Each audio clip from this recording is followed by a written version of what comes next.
Okay, hi everybody. We're going to get started. Missy's not here. I'll introduce myself, and I think I know everybody. But I'm Raquel Bernowski. I'm one of the general medicine attendings in the Department of Medicine. I'm an associate professor of medicine and an associate program director for the residency program. And I was asked to do this talk by Missy about a year ago when I gave it at a national pre-course for clinical educator career development. And then in the meantime, the really cool thing that Dina and I were just talking about is that Dina and Gabby, Dina Hofkosh from Peds and Gabby Gossman from OB, are in the process of kind of come up with a template for the School of Medicine. And so she was generous enough to give me her slides and give me her input. So this talk today is not 101. It's a little 101, but it's about what you guys need to do here, what you need to think about. And I also asked you to bring your CV so that you could take notes on it. I'm not going to ask you to talk to your neighbor. Carla and I are not going to role play. We are just going, but your CV, now she's out. But what I'm hoping is that you'll be able to take something concrete out of this and use your own CV for it. So the outline for today is the CV versus portfolio, just briefly what the difference is. The School of Medicine requirements from Dina and Gabby that they're working on, so it's not set in stone. What the national recommendations are. I'll give you some examples of templates that you can use and where you can refer to them later, and then we'll finish with conclusions. So how does a CV and portfolio fit together? A CV is traditionally a document that we use as clinician researchers or as clinician educators. Their portfolio is the rich information that you should have in some really greatly organized way in some file so that when you have to write your CV, you can do it like really quickly. So if anybody in this room has one, I think maybe Carla does, some of the more thoughtful people do, I don't. And as I went up for promotion last time, as I'm thinking about now, this time, I'm really annoyed that I don't. So CV versus portfolio. The CV is a structured listing of accomplishments and achievements related to your career. And this book by Stephen Geraci, how many of you guys know or work with Steve Geraci? Really good guy. He wrote this book, Notes for the Academic Clinician, and it covers this and a lot of other stuff in an easy-to-read format. He's the guy that I did this talk with. He ran the pre-course last year, and he's actually has been a chairman of medicine. I think he's now a chair at University of somewhere in Minnesota. But his new passion in his career at this point is the clinician educator CV portfolio and promotion for clinician educators. So the portfolio accompanies a CV. It provides more complete documentations, explanations for review by peers, chairs, and promotions committee. But for those of you who have gone up for promotion, I'm sure nobody said, can I also see your portfolio along with your CV? So ideally, this is what a portfolio is, but at this point, it's probably not used like that.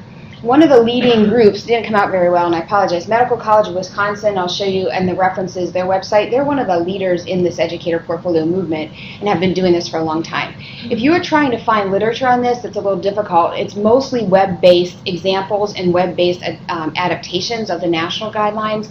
So there are a lot out there, but I'm going to highlight some of the ones that you could look at and that we think are good. So who am I? Not me, but you. So your CV, it's part a descriptor of what your career is to date. It's part an advertisement of the professional you are, and part a suggestion of the one you may become. So every piece of information helps, which leads to, oh crap, I'm overwhelmed. Oh, this is being taped. Anyways, but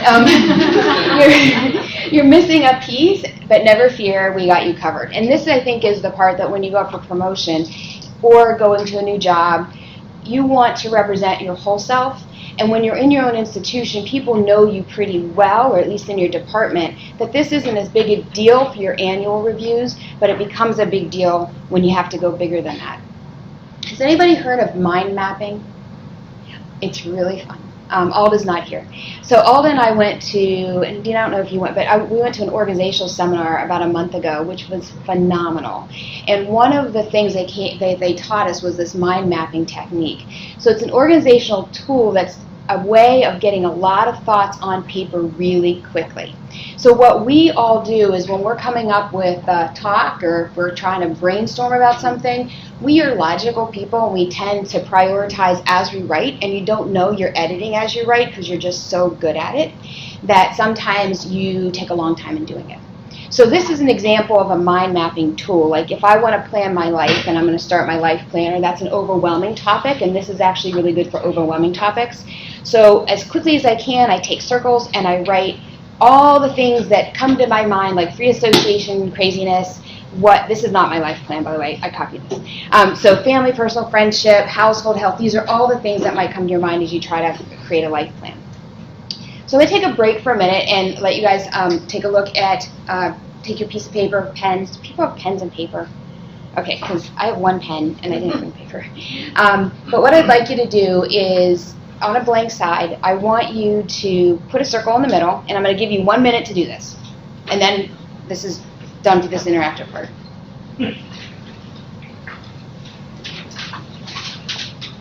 Just put a circle in the middle and do what with it? Wait for instructions. No. So take a piece of paper and write a circle on it. Just do it. So in the middle of that circle, and this is going to be your circle, I want you to put professional me. Does anybody else need?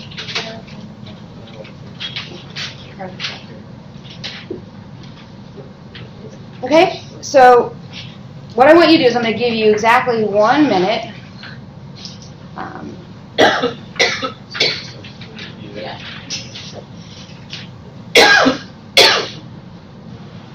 And I want you to, when I say go, I want you to write circles and write as quickly as you can all the things that you think about when you think about the professional me. This can be roles, this can be passions, this can be interests, anything that comes to your mind, okay? Any questions? Okay, ready, set, go.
Okay, stop.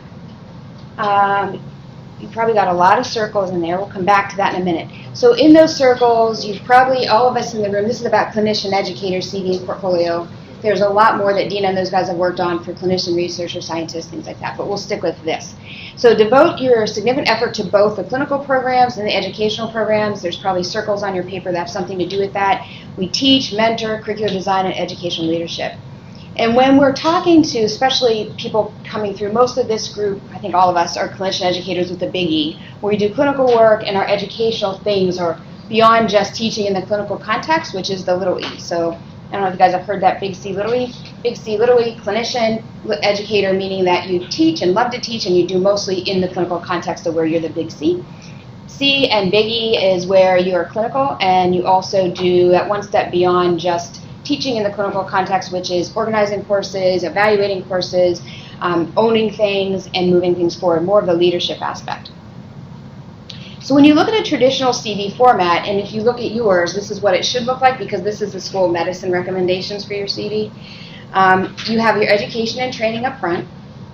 You have your appointments and positions, certification and licensure, the memberships in professional and scientific societies, your honors or awards, your publications, professional activities, research, and then service. So what I want you to do is I want you to take a look, and what you do with your mind map, you actually just wrote your job description. So if you're going to go to get a new job, or if you're going to ask, somebody's going to ask you to write a blurb, if I had asked you to write a paragraph of your job description sitting here today with us, and the first thing in the morning that you're doing, it probably would have taken you more than 1 minute.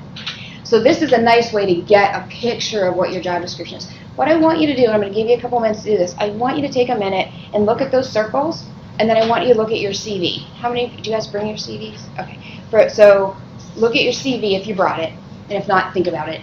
And then I'm going to give you 5 minutes. I want you to see what, if you were to give that to me as someone, I'm your new potential employer, I want you to look at your CV and your circles and see what you think might be underrepresented in your CV.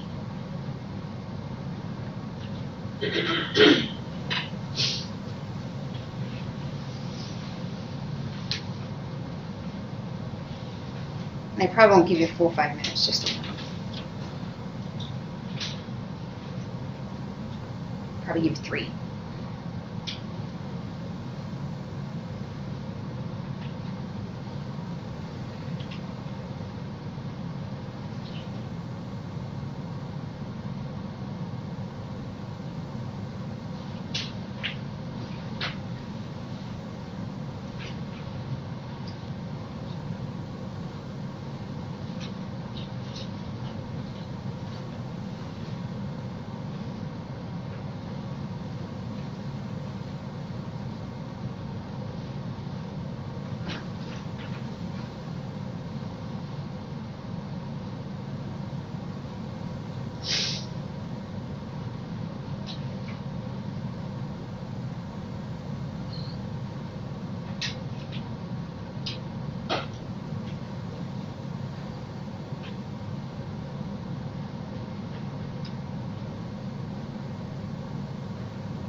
Okay, so we can stop there. I'm watching to see people looking up. And so what, any thoughts about what seemed to miss, if anything was missing in your CV? Was there a mismatch at all? For anybody? What did you get, Greg? We do a lot of stuff that helps to actually improve the system of care around here that doesn't really fit into one of those compartments on my CV. That's a lot of it. Yeah, and that's a lot of who you are and a lot of what you've been actually nationally and locally recognized for, and not really good. Okay, good. What else? Anything else you guys? Yeah. This is a little more nebulous, and I don't even know how to put a label on it, but this concept of being a good team player, collaborating, good citizenship, it might be inferred by some of the activities that are on there, but I don't really have a good idea of how to convey that on a CV. Okay. Dina's taking notes in her head because this is actually going to help us to do this. That's actually not even brought up in a lot of the literature that I've read, outside of that little service blurb in the committees run. Yeah. That's interesting. It's good. Yeah. What else do you guys know? Yeah. Same thing, but also not just team player, but many of us a team builder. You're the one responsible for building the team, building the collaboration, and there's no way to reflect that easily in your CV. Mm-hmm. And brought this group together. Yeah, the many CEOs that the role plays that you do in the job. Be interested to see how business CV looks with that, actually. What else? Anything else you guys noticed? So was a discordant piece for you? Okay, so let's look at what the literature says. So traditionally, the CV for a clinician educator, especially versus a researcher, underestimates the work that we do. Focus on the traditional CV focuses more on publications and presentations instead of curricular works and process pieces. And I think there's a lot of process parts that you guys are talking about in there. So it really limits the expression of work done in clinical and teaching areas. And this is based on national stuff, so you can see that they don't mention system and they don't mention leadership as much as they probably should. So what is an educational portfolio? Simpson in 1994 started this work, and she and her colleagues are the people behind the AAMC consensus statement that was done in 2007, which is still kind of the gold standard right now for an educational portfolio. So it's used to present selected information and materials specific to faculty members' educational activities with accompanying evidence documenting the effectiveness of these activities. So even in your brain, as you think of these educational portfolios, you could break it down further in case you go somewhere where someone says, I want to see your educational portfolio. They don't want to see your box in your office with all your papers and everything that your filing system. They don't want to see that, and you probably don't want them to see that. They want to see a summative portfolio, so like an artist portfolio, your best work, your representation. That may be the way of the future, and so we should be thinking about the fact that somebody may ask us for a summative portfolio along with their CV.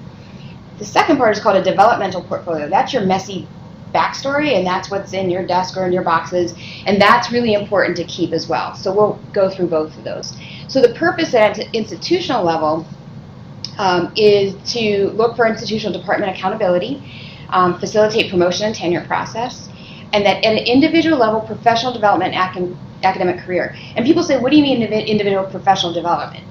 If you don't benchmark and write down what you're doing, you kind of can lose your way. So this is actually, if you have a great mentor, like many of us do, they help you find your way. But I think in the talk Carla gave a couple of weeks ago, which was excellent, she was talking about how you be your own best mentor and set your goals and ways of doing that. And this document could help to keep you on track. Other things that you can do is you document the value of one's educational contributions for promotion. This is that vehicle for self-reflection and own faculty development that I just mentioned. And also it raises the value of education at your home institution by making educational activities and standards open for public critique and review. So how many of you knew that I have a side interest in CVs? I mean, how dry is that? No offense, Dina, who also does. But I mean, you wouldn't know unless I presented it. And Missy asked me to because she's my mentor and she knew I presented it. So a lot of the work that we all present in these places are important as we then get to be known in certain places. Like now I know Dina's doing this. There's going to be other things that we might collaborate on. So these little 8 o'clock meetings actually make a big difference, and if you can kind of keep it in mind. So I want to thank Dina. Yeah, I'm sorry. Yeah, it's okay. Oh, you can interrupt anyways, you guys. The other thing that I think belongs on this list that I didn't ever realize until the last few years is that for many national education awards or like awards that one would be nominated for or that you would have to put together a nomination package for, they actually also require an educational portfolio. And I know this just because I've had to go through it a couple times in the last couple of years, and I am on the education committee for SGIM that administers a lot of those awards. And I was really impressed by, the 10 to 15 or so people that had been nominated for these awards, that they had these beautiful portfolios that they submitted as evidence, like beyond just their CV. And not that that should be the primary reason for it, but if that ever comes to bear, like you're nominated for an award, it's so much easier if you have it there. So it's not even the way of the future it might be the way of the future for promotion, but it's actually in use now. Those pretty portfolios. I know that's a very small reason in the grand scheme of things, but beyond just having it for promotion, it's also nice to have it on hand for things like that. Or, for instance, if you were trying to join a committee or a task force or something like that at the national level, and they want evidence of why you're a good candidate to join that committee or task force, then a lot of times the deeper, more descriptive nature of an educational portfolio can lend the argument more than just the CV, which is generally dry and boring and not real dynamic. Yeah. Oh, perfect. Thanks. And I am not a real formal person. I'm not a real formal presenter. So if you guys have thoughts or questions, we'll get done in time. So you can ask anything you want. So thanks again to Dina and Gabby. Here are the work. This is the work they're doing. So expectations for us from School of Medicine is that we scholarly contribute to the mission of the School of Medicine by sustained excellence in these 3 pillars of education, research, and clinical service. knowing that the percentage changes by job description. You want to build a portfolio of the teaching, research, and service activities. So portfolio feeds promotion process. So I'm just showing you a list that I got when I was getting ready to do clinician educator promotion. So you're going to do a chair's letter, executive summary, referee list, current CV, impact factor, research summary form, teaching summary form, publications, teaching documentation evaluations, annual faculty performance evaluations. So the ones highlighted are the ones that you really would want to have this portfolio, or else they're really painful to write. And the one in particular that's really important is this. So I want to show you what this is from an educator point of view. So what you're supposed to include in this are your educational accomplishments, your programmatic responsibilities and contributions, career progression, how have you improved and how have you grown over time, career goals and objectives, high quality patient care, and then role modeling for medical and graduate students, trainees, and junior colleagues, and documented excellence in all of this. So it's a little bit specific and a little bit vague at the same time. So remember that the reader, even in your own institution, doesn't know you, may not know your discipline, may not know much about our university, they may be new, and they may be very unfamiliar with the type of work you do. So the criteria promotion for educators is, this is from Dina and Gabby that they're working on. Educator scholarship, you want to look at peer-reviewed publications, of course, contributions to chapters and books, regional, national presentations. Consistent contribution to school medicine or department educational goals. The more you can align and acknowledge what your institution wants, the better off you're going to be. Greg is a great example of that. He had an interest in patient safety. UPMC needed it. He was wise enough and had great mentorship to jump on that, and now he plays, I'm like, oh, how many hats you wear? You like UPMC hat, you wear residency leadership hat, a national hat, he's going to be a medical director hat. So that's really helpful. I call it like a tipping point. If you can find something that is going to work for 4 institutions, you're going to get a lot of support and a lot of bang for your buck without having to stop seeing patients. So contributions to design, organization, instruction of courses or clinical programs. Your demonstration of your ability to evaluate and counsel learners. Mentorship is important for us. Reputation, educational leadership as far as titles, committee participation. So national recommendations, and this is a website that's really cool but really difficult. It's actually hard to Google and find. It's not as easy as you would think, and it's really hard to copy and paste things out of there. So I actually had my secretary do this because the one I did was horrible. And this is a summary, and this is for you guys to take home, because I'm not going to go through all the recommendations. I'm going to hit the highlights of the things that we need to know and give you examples of how you would document it. But these are the ideas of what your educational portfolio should go through, and I'll go through the concepts of that sheet. So again, just coming back to who we are, career, who you are, what you want to become. Actually, what you're doing, even on that mind mapping I had you do, it's beyond job description that people want. I think that's what Carla's doing too with this portfolio. They actually want your educational philosophy. They're not going to ask you for that, and you don't need to write it, but you need to kind of know it. It's a little bit of a bigger picture of who you are than just your job description. So your portfolio should contain an educational philosophy statement, 5-year goals as an educator, educational contributions in any or all of the 5 activity categories. So teaching, curriculum development, mentoring and advising, educational leadership, and learner assessment. And if you can't remember this, I looked at it as like a telephone call. So you could do it that way. Or you could just look it up on the line. So their concept behind all of that big table I showed you are 3 components. They want to know quantity, quality, and engagement. So quantity is the type and frequencies of the educational activities and roles that you play. Quality is the evidence that activities achieve excellence using comparative measures. So that's a really small little blurb and not even really a sentence, but that's really hard. And then engagement, all they say is with the broader educational community, which made you say, what? So what qualifies as engagement? You have a scholarly approach, which means that you've done due diligence, you've looked into literature, you know that this is novel and important based on literature nationally. You just didn't come up with this and like in the shower one morning and you made it. So design, implementation, assessment, redesign based on the literature, very solid, very rigorous. However, for educators, the educational approach also is fine, and that just is showing some evidence that you contributed by making your work publicly available, like today. So if you had to come up with your own table, this is the outline of what the AAMC recommends for tracking. So down the side you have your areas that we talk about, and then over the time, activity description, quantity, quality, engagement.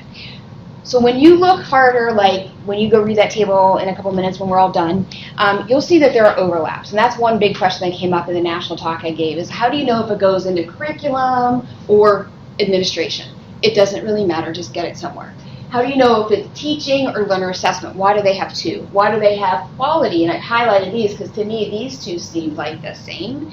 Yeah. Would you say that a CV basically stops at activity and quantity, whereas this adds description, quality, and engagement? Yes. Okay. And then one of the tricks is after you get this big picture is at the end I'll talk about like, bulking up your CV. So you might, depending on who you're going for, you might pull a little quantity, a little quality, or a little engagement and put it in a one-line blurb. How many of you guys see ERIS? You guys all see ERIS applications for residents? You know you get the CV twice and you get it and then you get it kind of spread out. But the spread out part sometimes is more helpful because it has a 1 or 2 line statement under it saying, I was in this committee and I was the president, I was chosen, and you see the engagement of that learner on their ERIS application in that part of their CV versus the other one. That's probably a really great example of the differences between a standard CV and a little bit of a buffed up one. So I'm going to hit the highlights a couple of these, and then you guys will get the idea. But what constitutes teaching? This is one of the questions when I texted my friend. Someone said, just explain what the heck is a teaching product. So it's any activity that fosters learning. So direct teaching, lectures, workshops, small group, role modeling, even ward attending, precepting, online courses, feedback, formative and summative feedback such as grades, because you teach through that.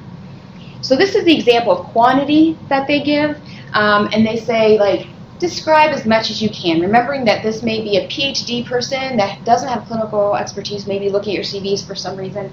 So the level of the students, the number, contact hours, prep time, you just want to give an idea that this was almost like we want from our students when they're applying for residency. Were you a member? Did you volunteer one time at the women's shelter or did you run the women's shelter? So this gives commitment, and then you want to explain a little bit about what these are, and you could put a little bit more information under here. So they get a snapshot, and if they care, they'll look further. So for quality sources, learner evaluations, peer evaluations, which we don't do very often, teaching awards, evidence of learning, and that's kind of where that learner assessment and the quality part of this kind of cross. Learner assessment, did they learn? Self-reported learning, analysis of narrative data, so if your learners contain like learning portfolios, and then the quality of materials, are they standardized evals, comparing to the peers, and peer review. The scholarly approach shows that you were informed by literature. If you have a comparative analysis of you versus best practices or you versus some gold standard, and then somewhere your reflections on your own teaching or critiques from others. This needs to go in your portfolio. I'm unclear too. I don't see this going on the CV, you know, like here's what I did and I feel that I did a wonderful job because, you know, whatever. You don't get that. And so that's something that we'll have time for questions that I'd like to throw back to Dina about. This reflection part keeps coming up a lot in this portfolio, but I'm not sure outside of helping you if there's another place to put those reflections. So this is one example the AAMC gives in their paper, and they show that here are the teaching scores from ineffective to highly effective over years. For me, I'm Dr. Name, and I'm compared to my friends. And this is a really nice marker of when I was younger, I was okay. This isn't mine, this is AAMC. Younger, I was okay, and then we got better, and then, oh, guess what? I'm better than my peers. That would be something worth presenting. So how's curriculum different? It's a longitudinal set. It's the ownership. It's the building. It's the design. It's all of those leadership things that you did. So you want to describe the purpose, the audience, the duration, design, and evaluation. And the outcomes are the learners' reactions ratings, which are soft outcomes, but fine. But even bigger are outcomes on the impact of learning, graphic displays of improvement over time, how this actually maybe fed further curricular work. So if you start something small and the University of Pittsburgh now has a division of women's health or a division of global health, and you're the one that started the global health track, you should say, I was part of that building block. I was the catalyst. So this is a way, again, this is also an educational leadership and administration. You can put it anywhere you want just so you don't forget it. We just don't want you to miss a piece. So over time, these are the students and these are the ratings for my course. This isn't mine, but like I don't know if I'd present that. I might choose something else because it looks like you peaked and then it didn't go so well. But as long as you maybe have a reflection about it, it's okay. And then the scholarly approach is what we're very familiar with, that you present it, you show the literature behind it, and positive and negative results are very important. And we don't think about this a lot because in publications generally positive results are given and not negative, but if you can show how you improved based on those negative results and what your next curriculum look like, that's something that your next hiring person is going to want to see. Because that gets to your ability to build and design and hit a wall and back up in a very, without saying, I built, I designed, I backed up. You can say, this is the number I got, even that 4.3. You might want to wait until you get a 4.6 the next year and say what I did was. But I think that counts. And making it usable, there's a lot of places. MedEd Portal is a wonderful place, and that's where most of this clinician educator portfolio stuff is. Reviewed by local experts, so even if the IRB reviews your thing, it counts. Presentations at meetings. The list of institutions where curriculum has been adopted or innovations for curriculum consulting, we all do that. People call you from other institutions and say, can you look at my slides, or how did you do that? And we blow it off as a phone call between patient phone calls or running to the wards. Somehow document that and take that email. Ask them to send you an email. What we do at meetings is we used to say, oh, here, you want a copy of my poster? Here's a copy of my poster. Now what we tend to do is, here's my card. If you want my poster, call me. Because then when they email you, then you document that instead of giving out free stuff. Number of citations and other instructors' curriculum. There's a lot of things like ResearchGate out there. I don't know if you guys know, you probably know these things. These online things that will spam you on their email, they're actually somewhat helpful because if you sign up for them, they will count how many people are looking at your stuff, and you can actually use it.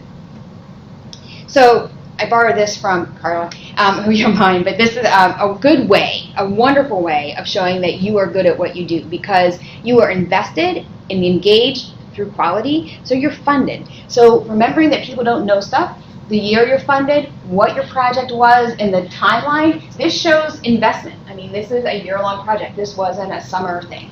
The role, and then the source, and then the amount. So mentoring and advising is really important. The difference is mentoring is a sustained, committed relationship. Advising is more limited. I don't know if it really matters. This is the table that they recommend. And what they want to see, the best measure of your mentoring is how your mentee did. And one of the things that we're a little frustrated about in our residency program is we have tried to build an alumni association. It takes money, it takes administrative, and we don't have one. Google helps, but it's not perfect. But I think we're underestimating our worth by not knowing where our people went and what they're doing.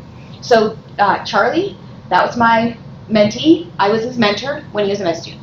My purpose was development of professional identity. I think we can all put that in everything we do for everybody. Career guidance, but in the service of minority health care as an interest. So the duration was current, and so it's an ongoing relationship. One-on-one meetings, I edited papers and CVs, and I advocated for him. Current status is now a resident in internal medicine, receiving his degree, and he published an essay in academic medicine. The outcome of this relationship is that because of this, he was appointed, he's maturing, and then you can do effectiveness as blurbs of what they wrote, but a better comment on effectiveness is what their positions are, what their status are. More of this. Like what did they accomplish? What groups are they leading? So what I didn't understand is what a scholarly approach would be to mentoring, because I've never thought about this for all the mentoring that we've all done. But it counts to participate in developmental activities. So every faculty development thing you go with, you go to our 9 o'clock sessions on being a mentor, then that counts. You can say I've adopted these strategies, you can write an institutional guide, you can design a program, or you can lead initiatives. Even if you're invited to appraise other mentoring programs, which I have been by informal emails, hey, what do you think? Or stopped in the hallway at a meeting, describe your mentoring program again, Raquel, and tell me how you did it. I did that to somebody from BI, and they have our mentoring program. But I never got credit for that. And I was like, oh, I'm so stupid. So posing and answering it, and it's really frustrating when these students come and say, BI has this great mentoring program. I said, does it look like this? I'm like, yeah. Well, BI started. I'm like, no, they didn't, actually. So posing and answering investigational questions, funding, like I showed you, if you do any skill enhancement projects, the internal medicine group that AIM actually is doing in October, they've developed a new session called skill development, and you can apply to do a skills development session there, and that would count hugely for a lot of things for you. So mentoring consultant and any awards you get. So that's the end of what I'm going to go through in detail, because the rest of the table is similar. So I just want to finish with a couple kind of summary points. And, well, I want to show you one template. So this, I just wanted to show you what I really think is important about this. Leadership, we all often think about being the CEO. And really what AAMC is looking for is that leaders commit to excellence by making a significant difference, advancing the field, or demonstrating a positive impact on others. QI is new, so kind of since AAMC put out their guidelines, UCSF has a really nice template for this. Really, really user-friendly, really cool. And it shows how to summarize your activities. Your leadership administrative activities would be great for you, Greg, too. QI, project activity, and all the awards and recognitions. And don't forget the C of the CE. So in internal medicine, for an example of a department, or they have this SIGM, Society of General Internal Medicine, put out a paper. They say add your clinical role in 3 areas. The educational piece is the teaching, the clinical practice application, and integration. And often using the EMR. So a lot of this is the performance data that we're starting to do, the number of patients you see, maybe some of the patient satisfaction comments you get, those things that round out your ability to be a clinician. So these websites are really great. I'm going to show you this template because I think it's something that I just will use because it's the easiest thing out of everything I told you that makes sense. And let me just show you real quick. So this is the Academic Pediatrics Association, and this is on MedEd Portal. And Wisconsin's on MedEd Portal, so if you want to look at anything, don't do Google, go to MedEd Portal and just put Educator Portfolio in. So we've already talked about this. They give you a blank one of these two you can use. This is one with examples that I just wanted to kind of just show you so you know that it's out there. So this is the teaching, and it's kind of what we already showed you. Just want to go down teaching. I hope I don't make you seize. Learner assessment is similar to teaching, but what is your role? These are when you develop a tool. So if you develop a learner assessment tool, whether it's for your course or collaborate with somebody else, this learner assessment is a catch-all, like a catch-all part that if it weren't, because everything else is about your learners, your curriculum, your this. This is if you help with any type of other assessment tool. Yeah. Sorry, I keep interrupting. That's okay. It's fine. So I think, I don't know if other people feel this way, but I feel like this is like super overwhelming. Like it would take probably like 200 hours, right? To like do all of the activities and then fill in like 6 categories for each activity. And I guess when I think about a portfolio, and this is probably wrong after hearing what you're saying, I always thought of it as like a portfolio of your best work, kind of like an artist would have. But this feels like very comprehensive. And I mean, unless I would have started doing this little by little 10 years ago, I would have to take like 2 weeks vacation to get it all into this format, right? Mm-hmm. Which I'm not going to do. Mm-hmm. So I guess like, is that, I don't know, I'm not really sure what my question is, but like, is that something that you think is going to be expected over time, where everything's going to have to be in this format and to that detail, or is there room for an alternative of sort of what a traditional portfolio in my mind sounds like, which is examples of your best work? Yeah, go ahead. Say something. So just to respond to that, I think that what this portfolio is a developmental portfolio. I think Raquel mentioned this earlier. And the idea here is that for those of you who are at the relative beginning of your careers, this is like a filing cabinet where you can put everything. So you don't have to go back and take 2 weeks vacation. And this is the sort of thing that you can be reviewing with your mentor. What you record here can feed any updates of your CV. It can feed your faculty performance evaluation. When you are ready to go up for promotion, you absolutely want to present a condensed form of this portfolio that contains your best work, but ideally is organized in a way that, as Raquel said, is going to make it much easier for the promotion committee to evaluate what you've done, if they're not a bunch of clinician educators sitting around the table at that time. Does that make sense? So then for those of us who are sort of more mid-career who can't go back in time, right, then what would be the suggestion, like if people wanted to start now? Yeah. I have a thought on that. Yeah. As I'm hearing this, I'm actually thinking, I have intermittent retreats with my education faculty. I have one scheduled tonight. I can't get it ready for tonight, but the next one I have, we're going to have a brainstorming session, filling a developmental portfolio out because some of these faculty have been working together for times, and they could help trigger each other's. Oh wait, you remember when you did this? How did we do that? We'll have an entire 4-hour retreat and have people brainstorm and start filling it in, and then they can expand on it on their own after that. But at least they're beginning to trigger that thought. Yeah, wait. Yeah. Are you saying that there are templates on NetEd portal for this? Okay. Great. Yeah. I was just going to say, I've done some parts of it, and from the speaking to Dina's developmental aspect of it, for me it was helpful and a good use of time because I saw, I do a lot of teaching, but maybe I forget the evals. I saw holes in the grid that have changed my practice moving forward. So now I'm more cognizant of all of that, so I can fill in those areas and document the work. That's more from a junior person. Yeah. So I think the question too is kind of is the juice worth the squeeze? Is it worth doing all of this? Because is all of this going to be necessary and important? And I am the prime example of, oh man, because I need to go up for promotion, and I did not do any of this. So what I'm thinking of is that it is at least an outline, even if it's recall bias. I think I had 20 kids in that class. It does show you the gaps. I think the other thing for medicine, and I know it's not for peds because we talked about this, but our annual faculty review actually looks like this if you think about it. Our annual faculty review has teaching, and it asks for they have categories. What did you teach? How many students? So if that's the bare minimum, that's okay. And some of it too, at our level when we've done it, if you go forward, you're going to, it's like a dictation. If you do it quickly, it's going to be good. If you do it later, it's not so great. So if you're doing it like you are, I'm sure it's very easy to put the details in. What I'm planning on doing is going through and filling this out off the top of my head as best I can.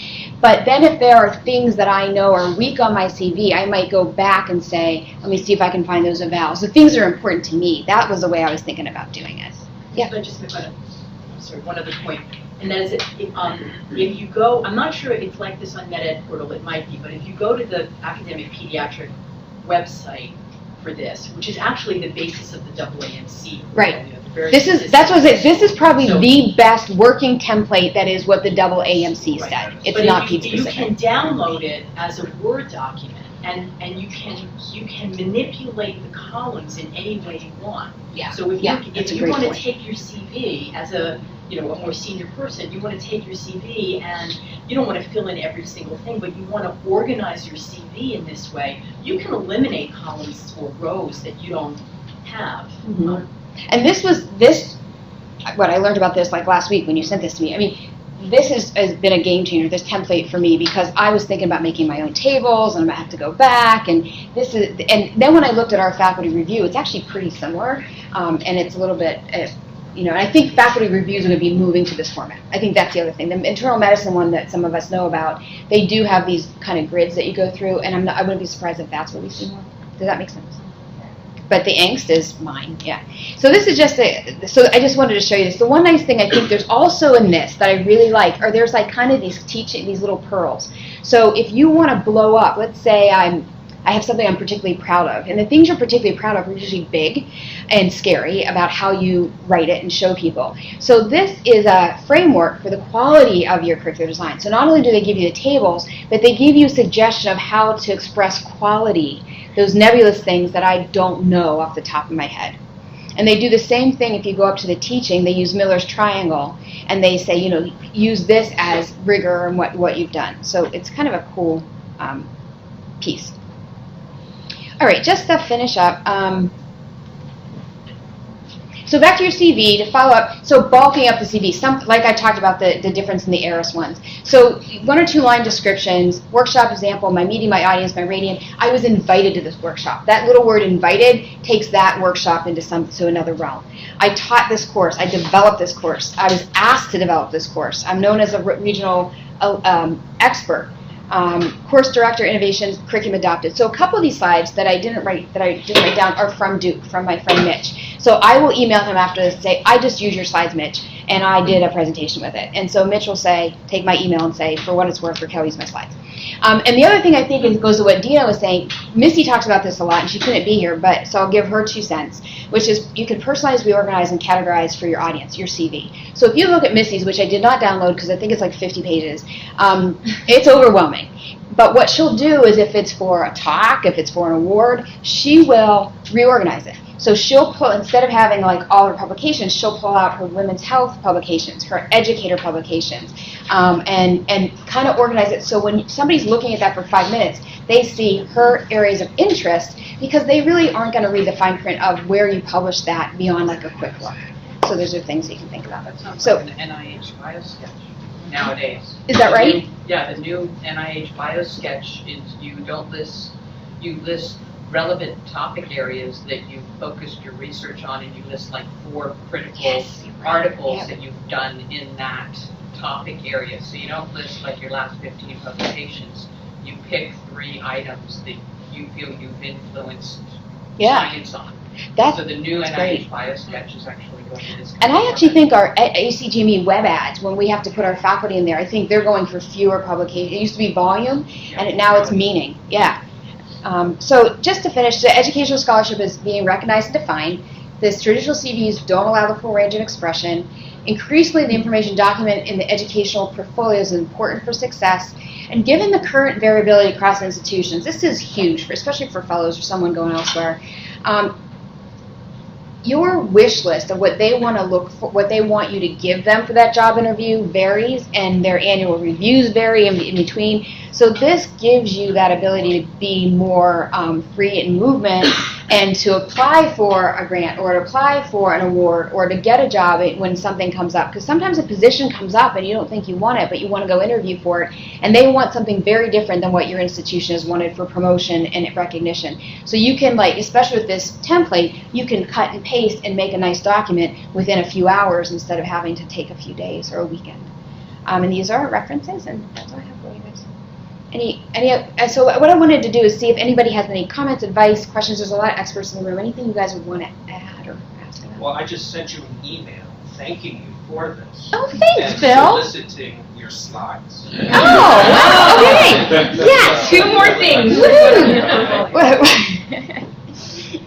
Thank you. Yeah, Ronnie. So for things that we work on or develop as like a fellow, like my master's curriculum, the amount of detail or like what went in, like how much is okay in this and how much would you want in terms of expressing it in a portfolio? Because I can understand what Carl is saying, and I might have like focus on this because it was a big project and go into a decent amount of detail on what it is, or like is it supposed to be like an abstract in the amount of detail that you put on something that you develop, or should it just be like a sentence building this table out?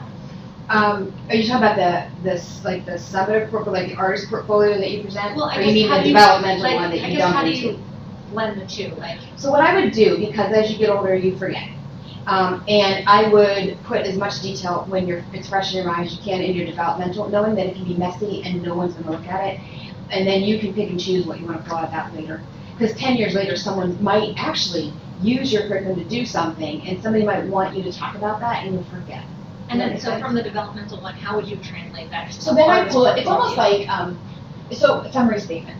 So looking at who's going to look at it, so the key words are like I initiated, I coordinated, I was the leader of, I developed, I founded. Those simple words can take that into something important, and that might be the top 3 that you do. And that will differ based on what type of person is looking at your CV and what you want for it. So if you're going for an educator or curriculum development innovator award, you're going to really probably pull a lot of data and detail out of that for your artist portfolio, whereas if you're going for like a clinical promotion or something, you might just mention that this is the stuff you do on the side as a little e-part. Or what will happen for you, I'm sure, is that you'll get better and better, and this will be really interesting, but you're building, and as you just, that part about career trajectory I've been told is very important for promotion, especially when you get to associate professor and professor. If you've done a lot of wonderful things, but you've done this, it's like, that's nice, you haven't really grown. They want you, even if it goes like this, as long as you're doing more, and that's kind of what happens. And if you have that detail from before, it's easier just to write and build on those things. It started with this. That's what I learned from running the EIP. After 10 years of tracking projects, and you guys in the room that I hounded, like Greg and Carla, I'm like, tell me your details, tell me your details. Why do you need all these details? Because every year I had a report on what went well and what we built on. And I couldn't have done it if I didn't have the details, because what happens is some of the details that I thought would go well didn't, and some of the ones that were one-offs became a curriculum. And if I didn't have that level of detail to explain that trajectory, it was unanticipated. Do they have examples of goals on that had portfolio like a filled out one? That PEDS thing does. Double AMC has examples. Double AMC has two people, and they say, this is Karen, and she is up for promotion for this, and this is so-and-so, and they show the way that they do their portfolios. Also on the Meta portal, which comes from the PEDS people, they have a nice supplement that's of value. What they recommend promotion committees use, how they recommend promotion committees use to evaluate educator portfolios. So I think, and it goes by section, so it's really nice. You have your massive document, but then when you're kind of slimming it down for a submission, It's right. You can see. I think it's not on that one. It's actually on the Meta portal one zip document. Yeah. But it says for teaching, here's specific things that you're going to look for. So not number of publications, but did they do this in their work? So I think it's nice and universal.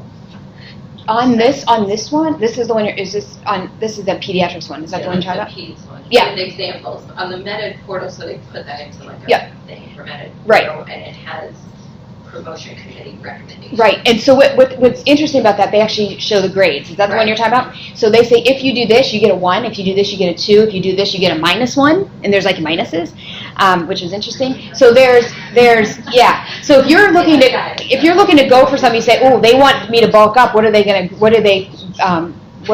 value? They give value on, and that might tell you how to. That's a great point. That might tell you how to write it. Yeah. Is there a similar rubric for our institution's assessment at each level? So assistant.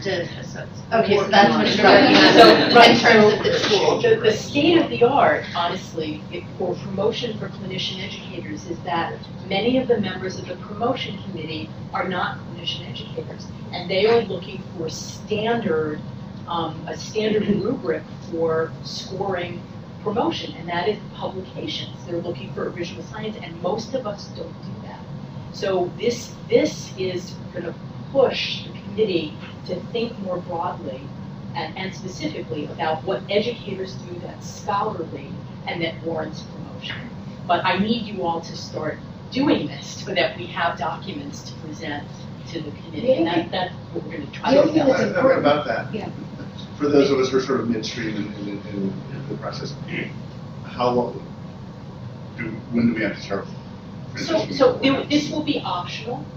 It will always be optional, but what I'm hoping to do with your help, with Raquel's help, Carla's and others, is to actually develop a University of Pittsburgh School of Medicine educator portfolio template that's probably going to be just like this, that will be modifiable, that will be optional, and all that it will require a mid-career person to do is to take the list that you have on your CV and put it into this organizational format so that it's easier for the promotion committee to pull out. Now, some people have a CV that's already organized in this way, and that's fine, but the idea is just for it to be served up on a silver platter to the committee so they don't have to struggle with is this scholarly enough. Kind of like the biostation. Does that make sense?